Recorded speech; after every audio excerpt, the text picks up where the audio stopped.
os diabos. Escreva aí, atingindo a raiz de todos os diabos. Os males. Vocês conhecem o guarda-roupa de Satã?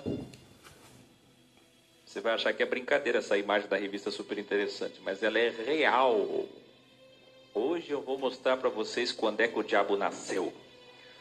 Segundo a apóstola Sol, foi no dia... Que dia mesmo, Elbert? O MC, o Elbert ali, que já foi funkeiro lá na... motivo pelo qual fomos bloqueados. Diz que ela nasceu 31 de agosto, é isso? 31 de agosto nasceu o diabo. Que dia nasceu o diabo? Vamos ver? Hoje vai ser bom, como sempre é. Bom, eu vou mais para trás, lá na origem da origem da origem. O diabo como logos, segundo a maçonaria. Por que você está citando maçonaria? Porque a Bíblia é o maior instrumento maçônico e todas as igrejas evangélicas são maçônicas. Você não sabe. Você não sabe. Mas é. Vê. Para se formar pastora na tua igreja, padre tem que estudar o que mesmo? É o quê? Logia. Logos no original é diabo, o grande pensador.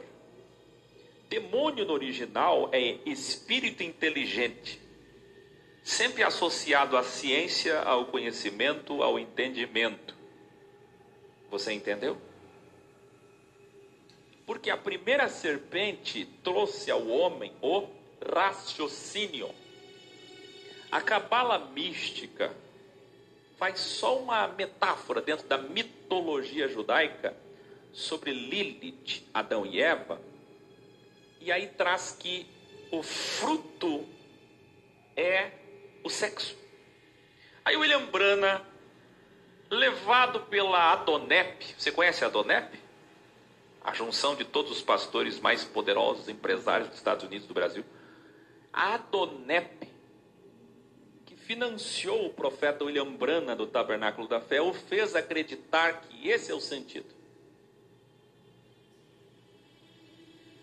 Mas a Igreja Católica, endossada por Lutero, criou a Apple, a maçãzinha. E a maçã também tem o seu simbolismo em delta, porque a maçã tem 3 fases. Escreva aí: verde, vermelha, verde, maduro, vermelha e amarela. Quando ela começa a apodrecer, ela amarela por dentro. Que são, pasmem, essas 3 bolinhas aqui. Verde, aqui seria o maduro, o vermelho, e aqui ela amarela por dentro, dentro do corpo dela. Isso no misticismo cabalístico deles, não nosso. Então a primeira serpente trouxe ao homem a dicotomização cerebral. Isso o William Branham não soube. Isso eles não foram capazes de entender, de revelar. Não é sexo, não. Não. É cérebro dicotomizado em 2, sextra e dextra. Para você escolher, raciocinar.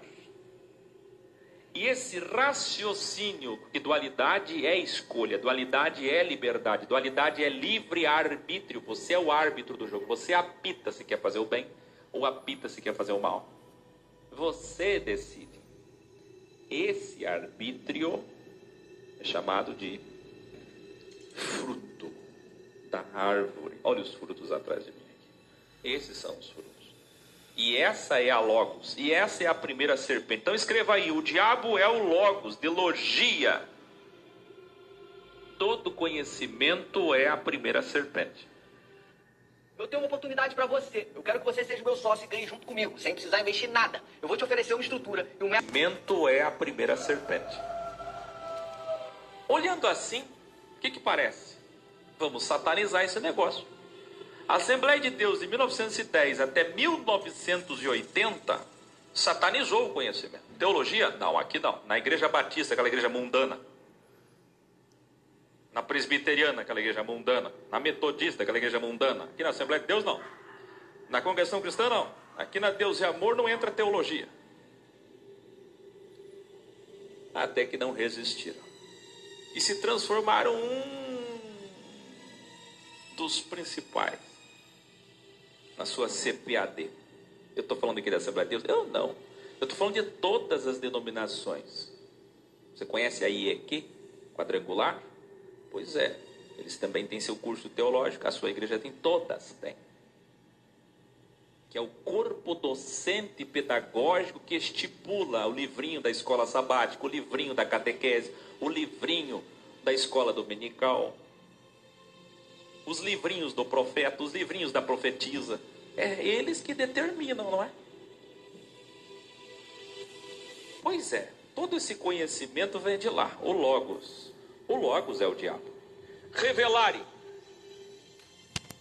A primeira serpente é a oposição à dextra, isto é, a sinistra, a sextra, o opositor, o outro lado, o tentador, o crivador, o destruidor, a negativa ao Criador. Eu não quero o bem, então você tem o diabo.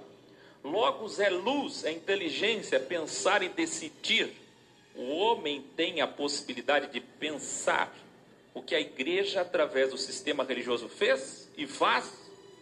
Então ela sataniza o pensamento e a inteligência sem entender que a escolha, a dualidade, já foi dada no início pela primeira serpente. E como nós cantamos aqui no nosso Reggae X, né, Antônio? Deus foi incapaz de proteger o querubim. Os querubins foram capazes de proteger o jardim. E aí a serpente entrou lá. É claro que não. Então nós temos Logos. Vamos aproveitar que o S é uma serpente. De propósito, sempre foi, como nós já revelamos, que é a serpente plural do DNA, da sua espinha. Já assistiu a trilogia Delta Serpentes? As 3 serpentes? Então, Logos, o conhecimento. O cérebro era um, foi dicotomizado, e agora você tem a possibilidade de negar Deus. Isso é justiça. Ele está dando você a oportunidade de não querer viver, de não querer fazer o bem. Você tem essa liberdade. Tanto é verdade que logo depois disso Caim matou Abel, porque teve a liberdade dentro do Logos de escolher fazer o mal. E olha que os dois eram crentes na igreja, cultuando. Os dois trouxeram o dízimo, trouxeram a oferta, disseram aleluia. Mas depois do culto, Caim matou Abel.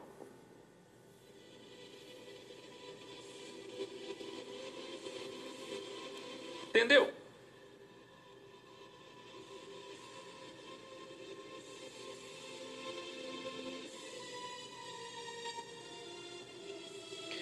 Essa frase você nunca mais vai esquecer. É um provérbio ex agora. Olha que lindo o testificário da Simone Castro no chat, gente. Olha que testificário lindo. Dizendo, eu era da CCB, mas depois dessa quarentena as máscaras caíram.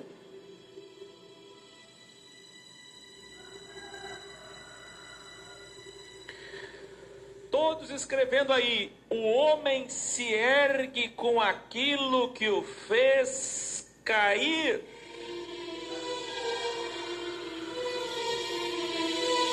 É a dupla serpente, dupla espiral da molécula de DNA de todos os seres vivos. É a sequência de Fibonacci. É a serpente Fibonacci. Em toda a natureza, a geometria sagrada, na música. Vê, o homem se ergue com aquilo que o fez cair. Se o Logos derrubou o homem, é também através do Logos que o homem vai se libertar. Pela mesma porta que a gente sai para cometer erros, pela mesma porta a gente volta para acertar. A segunda serpente de Moisés da cura nos levará à supradualidade, acima do bem e do mal.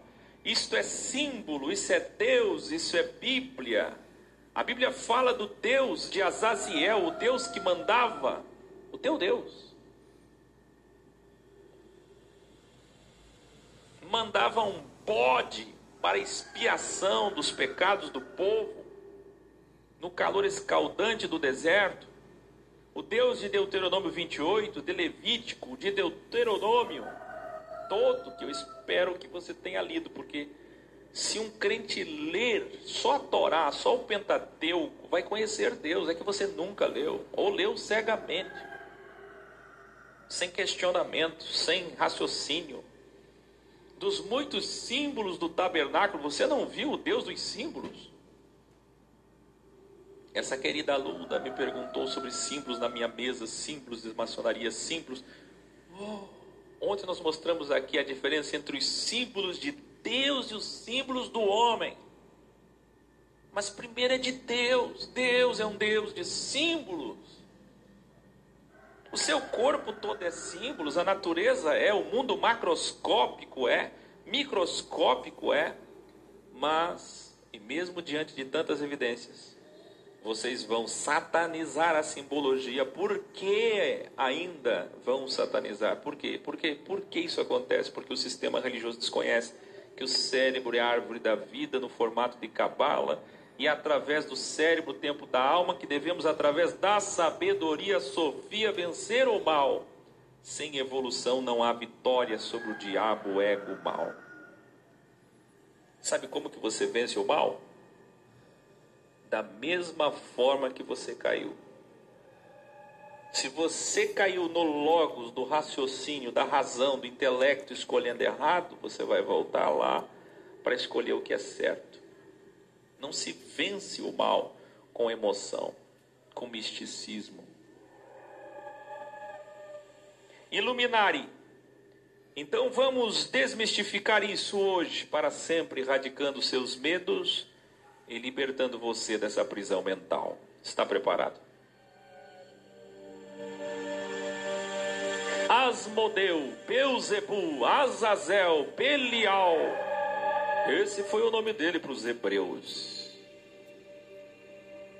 Iblis para os muçulmanos. Arimã para os persas.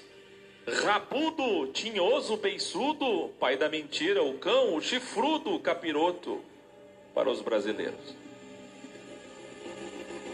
Cuidado com o rabudo. Revelare. A Igreja Católica, através do Papa Francisco, tirou a frase do Pai Nosso. Quando isso aconteceu, nós mostramos isso aqui na contagem regressiva de Apocalipse. Agora escuta bem. Vamos rezar? Todos juntos? Vamos rezar ao Pai Nosso? Pai Nosso que estás no céu. Papapá, papapá, papapá. Chega uma hora que diz assim: eu tenho uma oportunidade para você. Eu quero que você... E não vos submeta, ou não me submeta à tentação. O meu Pai Nosso não está assim, aqui. Não está assim. E agora? E se eu disser para vocês que o Pai Nosso, até 40 anos atrás, era, escuta bem, e não vos submetas à tentação. Por que que o Papa Francisco tirou isso? Porque antes o Pai Nosso indicava que Deus é Satanás. Aí eles trocaram. Mas só agora que o Papa Francisco foi explicar e tirar até o que sobrou. A frase tentação não existe mais. Olha que incrível. O que isso significa? A frase no Pai Nosso indicava que Deus é Satanás, porque ele criva, ele tenta ver. É só pedir para um cristão rezar o Pai Nosso e ele entenderá a dualidade que eles, os verdadeiros ocultistas, tentam ocultar. Entendeu? Porque antes o Pai Nosso dizia: e não vos submetas a tentação. Quer dizer, Deus é quem tenta. Senhor, por favor, eu imploro, não tente-me, não tenta minha família, não tenta essas pessoas, Senhor. Chamando Deus de tentador. Tentador é o significado de Satanás no original.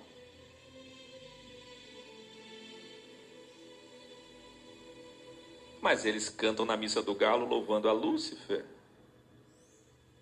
Está vendo? Está vendo? Está vendo ou não está vendo? No próprio Pai Nosso, católico, evangélico, já está clara a própria dualidade. Então, quando você quiser fazer alguém despertar, pede para ela orar o Pai Nosso. Aí, quando ela chegar na parte da tentação, você fala: o que você disse? Reflita o que você disse. Nos Estados Unidos, o número de exorcistas autorizados pela Igreja Católica cresceu mais de 10 vezes, sabia? Na França, no mesmo período, os exorcistas saltaram de 15 para 120. Pelo jeito, ninguém nunca leu na Bíblia que Jeová, por exemplo, determinou a Satã que precipitasse o desobediente rei Saul no poço da depressão. Mas não é Satã. Ele pediu para que os espíritos malignos do mal levassem, tentassem Saul, levando para a depressão. Está na Bíblia. Ou que infligiu perdas e sofrimentos ao rico, religioso e fiel Jó. Veja lá os originais de Jó, para você entender. Temos aqui nesse canal 4, no canal 4, perdão. Além de matar 3 milhões de hebreus no deserto. Parece que nunca leram a Bíblia.